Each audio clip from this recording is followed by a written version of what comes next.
Hello and welcome to Simply Southern. I'm Kevin Worthington. And I'm Mary Wilson.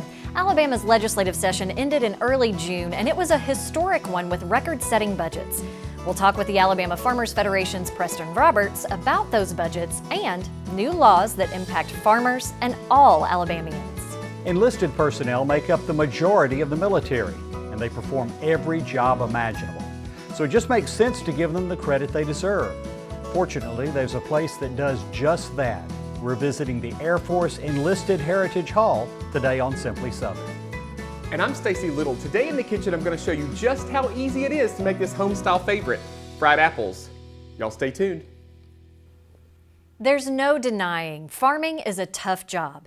There's tending to animals, working on equipment, and work days that last from before the sun comes up to well after it sets. Some folks in Barbour County may have a little better idea of what a farmer's life is like after participating in the first ever Ag Olympics.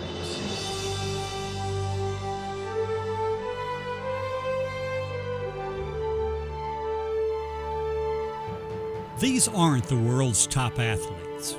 But then again, they're not playing the same games you'll find in the Olympics.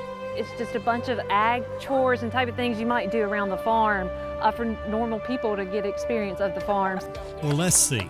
Farmers have to get dressed in the morning.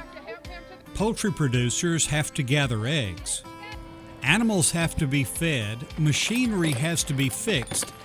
I guess someone somewhere may have had to actually find a needle in a haystack. But that's the oddest looking wheelbarrow I've ever seen. And how many farmers actually get out and see how far they can throw a cow patty? So not exactly how every day goes, but if you don't bring a little fun to the farm, it ain't worth doing. So you got to find something to enjoy in it. And just seeing those kids have a good time out there, they found a good time today. Barbour County is a lot of forestry, a lot of poultry here, and it's out in the county. And here in Eufaula, people don't see that every day. So being able to get kids out here, and we had chickens and a pony here at the petting zoo, let them hold them, and they just love that. And to experience agriculture in this way, in a fun way, will hopefully spur some careers. We found that these hands-on activities, being able to get out and be active and see what hands-on things they can do with agriculture is really what's going to spur kids to want to have a career in it. Some of the competitors already have a career in agriculture. We produce chicken that's partially cooked. It goes to food stores around the country, and those stores typically cook it in back of house, and then that's what's served to our customers. While most of the competitors showed up expecting to have a good time, the real goal of this event was for them to learn something about agriculture. We have farmers that produce all of the chickens that go to Tyson Foods, and we know without them we wouldn't have the food that we all need to eat every day, and we really appreciate all that they do to help keep everybody fed, especially with the times that we just had a couple years ago. We know how hard it was for everyone. So I think we're all really appreciative of all that they do to keep food on everyone's table. Just like in the real Olympics, second and third place finishers received medals. But in addition to taking home the gold, winners of each category got Chick-fil-A gift cards.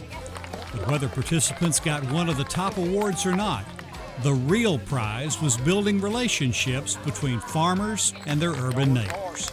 It's a good opportunity to get the message across so people can kind of bridge that gap between the communities and agriculture now. It's so far separated, these kids just don't know what's going on the farm, but to give them just a little piece, a little link between agriculture and their daily lives, and to be a part of something in the community like this is just an awesome opportunity to bring people together. The Ag Olympics looks like it was a lot of fun. So how many people participated? Allie says there were 40 people competing on 10 teams. Now, of course, anytime you do something for the first time, there's apprehension about signing up. But based on their past experience, the folks at the Chamber of Commerce predict the number of people signing up will double next year. Coming up on Simply Southern, we're going to a site that honors the dedicated enlisted men and women of the Air Force. We'll learn why this group is so vital to the military, and we'll hear the stories of heroes from across our nation, including many Alabamians.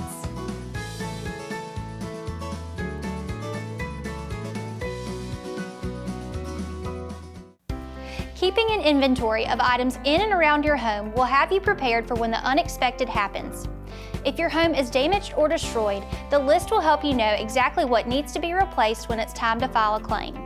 The list should include a brief description of each item, estimated cost, and any pictures or receipts. Make sure you maintain an updated digital copy of the inventory. For more insurance tips, visit alphainsurance.com. These Alpha Insights are proudly presented by Alpha Insurance. No matter the herd you tend to, or the type of seeds you sow, Farm Bureau Bank understands the lifestyle and financial needs of our neighbors. We're here to help grow traditions, give back to agricultural communities, and offer financial convenience for your unique way of life. Whether it's personal or business, we are committed to serving you and your financial needs.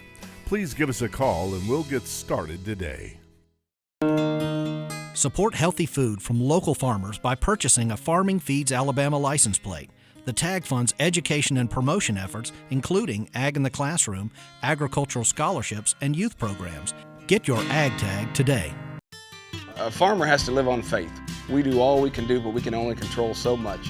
Alabama is the second largest poultry growing state in the nation, so we're trying our best to grow all the corn we can for that. What we produce not only feeds and clothes all of the United States, but about half of what we make goes on to the world market. We've been able to improve yields, have some things that can help us produce a better crop. I'm proud of the product we make and proud that I can say I'm an Alabama farmer. When you look around for information and answers to your everyday questions, how do you know who to trust? Alabama Extension takes Auburn and Alabama A&M universities to the people. As educators, we are trusted partners in every county, providing valuable and practical ways to better our homes, farms, health, and communities. Our research extends knowledge and improves lives. Learn more at aces.edu.